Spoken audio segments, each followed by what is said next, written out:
Bismillahirrahmanirrahim. Assalamualaikum warahmatullahi wabarakatuh. Pertama-tama marilah kita panjatkan puji syukur kita kepada Allah Subhanahu wa Ta'ala, yang mana pada saat ini kita masih diberi berbagai kenikmatan, dua di antaranya nikmat sehat dan panjang umur.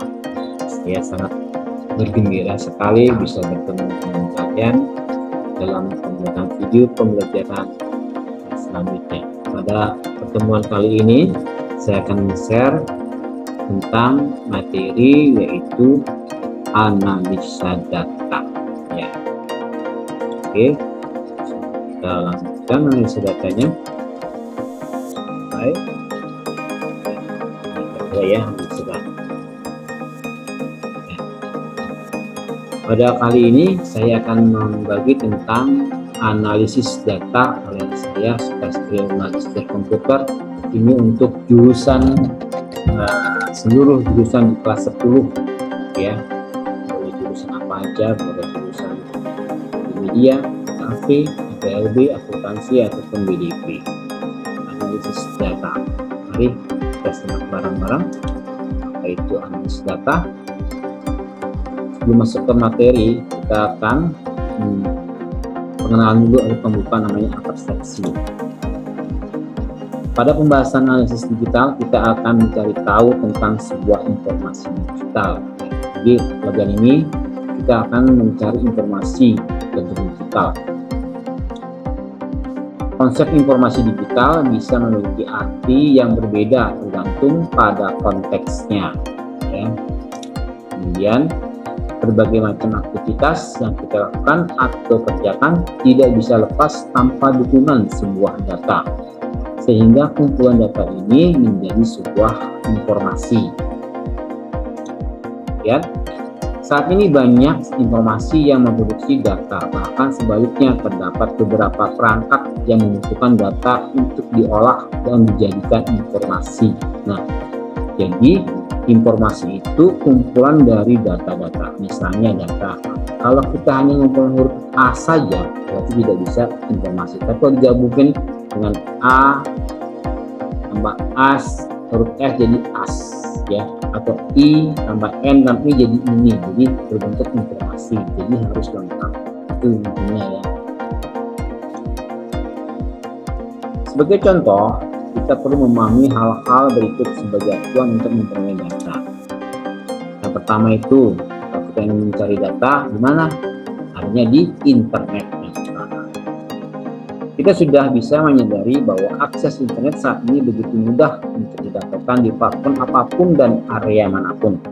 Hal ini pun juga terlihat pada informasi yang disuguhkan dari internet sangat tidak terbatas. Bahkan di beberapa kota besar di Indonesia saat ini sudah mulai terpasang jaringan internet 5G. Udah bukan 4G lagi, dan udah 5G internetnya. Udah sangat cepat.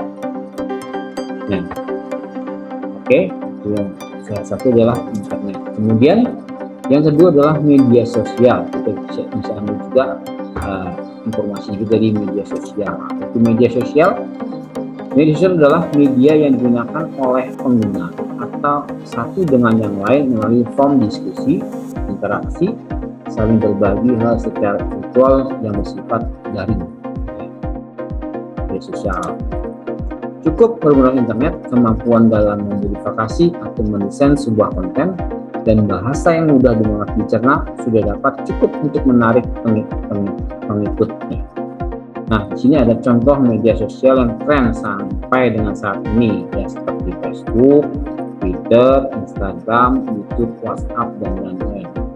Nah, kalian di sini wajib mempunyai Twitter, Instagram, ataupun YouTube, ya, karena ini sudah zamannya sekarang. Kalian harus mengerti teknologi.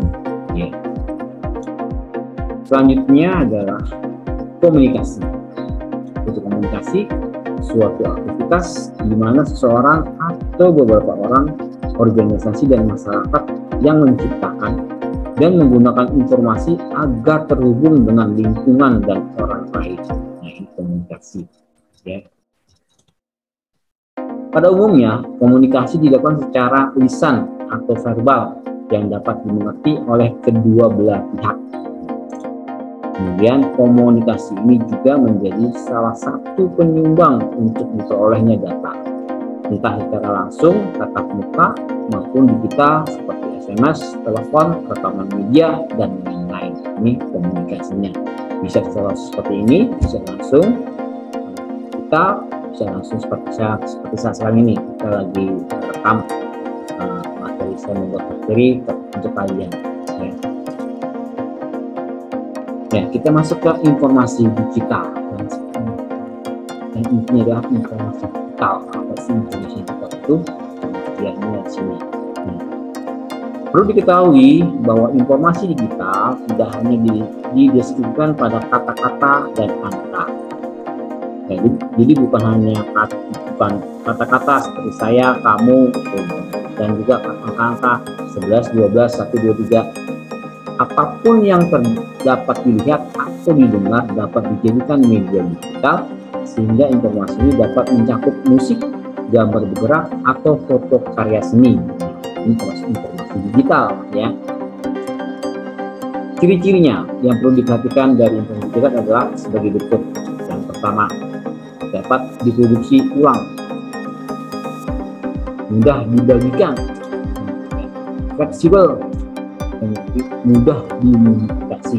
Ini ciri-ciri informasi digital, ya. Ada 4. Mudah diproduksi ulang, ya, bisa dibikin berulang-ulang. Mudah dibagikan, bisa dibagikan secara mudah kamu dengan 2 jari. Fleksibel, mudah dimodifikasi, ya. Ini mudah. Selanjutnya, identifikasi informasi digital.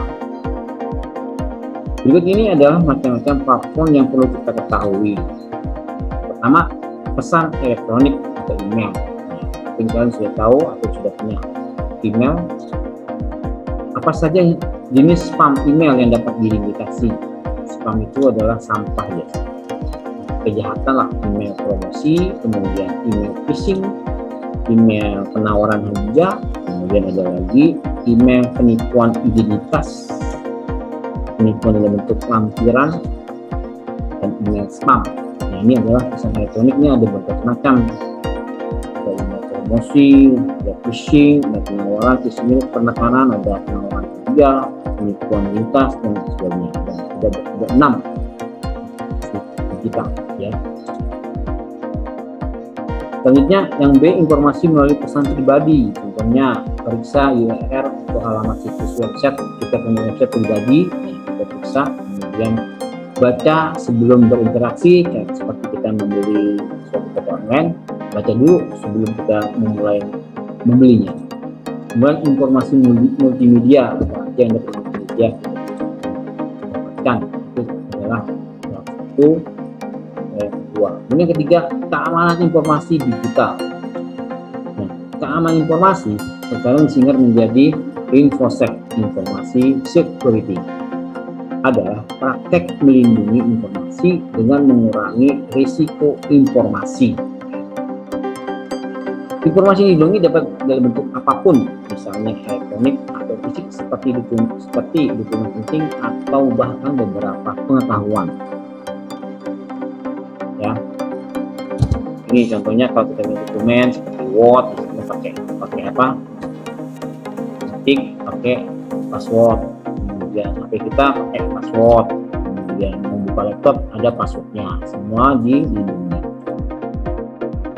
4. Ancaman keamanan informasi digital. Ancaman keamanan informasi bisa banyak seperti serangan pada perangkat lunak atau software, pencurian kekayaan intelektual, pencurian identitas, sabotase, dan pemerasan informasi. Ini sepertinya ancaman keamanan informasi bisa berlaku dan software.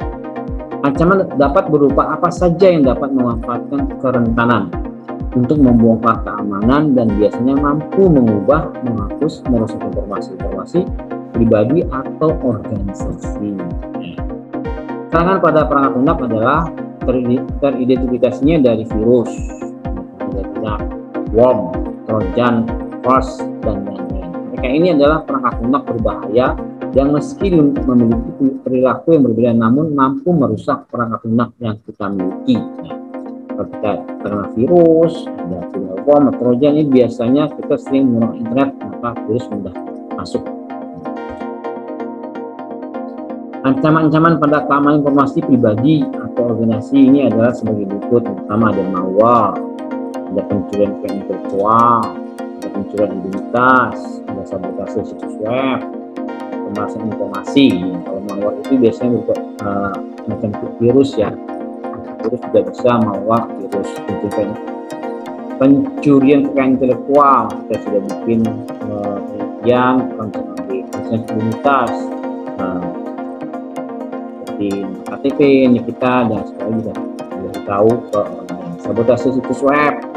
Situs web itu kayak kita punya web di gambar-gambar yang tidak seharusnya, dan pemerasan informasi.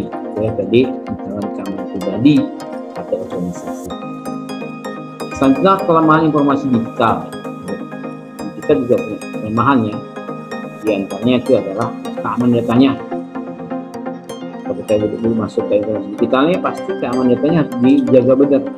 Kejahatan dan terorisme, masalah privasi, pemutusan hubungan sosial, plagiarisme dan hak cipta, ketergantungan yang berlebihan. Ini misalnya pemutusan hubungan sosial, misalnya kamu pakainya cuma kirim teman apa kabar kayak WA, harus sama itu memang nggak bisa datangnya ya kayak aja ya, tidak pemutusan hubungan sosial, itu datang ke rumah. Yang B, penerapan keamanan sederhana.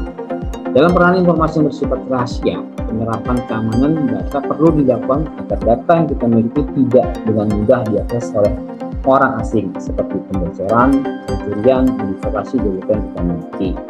Ini harus kita benar-benar ada penerapannya. Sebagai contoh, secara sederhana yang bisa kita lakukan dalam penerapan keamanan data adalah sebagai berikut. Nah, memasang password dokumen, Word, Excel, kasih passwordnya. Kemudian menggunakan enkripsi teks, kemudian akses kontrol lingkungan komputer, masuk kasih password, kemudian apa lagi? Tidak ya. Selanjutnya, yang C, pengumpulan data. Pengumpulan data adalah proses pengumpulan dan menganalisis informasi spesifik untuk menawarkan solusi pertanyaan yang relevan dan mengevaluasi hasilnya. Tujuan utama pengumpulan data adalah untuk memudahkan penelitian dalam membuat evaluasi dan mampu membuat prediksi dari hasil analisa data untuk masa depan. Pertama, jenis-jenis pengumpulan data itu ada dua, primer dan sekunder. Pengumpulan data primer, dalam proses pengumpulannya, data primer didapatkan dengan melibatkan partisipasi aktif dari peneliti. Biasanya data primer ditemukan melalui kegiatan survei, observasi, eksperimen, kuesioner. Survei itu kita datangnya langsung, sama seperti observasi, datang langsung, ya, percobaan dan pertanyaan. Ya. Wawancara pribadi dan media lain yang digunakan untuk memperoleh data lapangan. Pengumpulan data primer. Yang kedua adalah pengumpulan data sekunder. Metode pengumpulan data sekunder sering disebut juga dengan metode penggunaan bahan dokumen. Dalam hal ini, peneliti tidak secara langsung mengambil data sendiri, tetapi meneliti dan memaparkan data yang dihasilkan oleh pihak-pihak lain.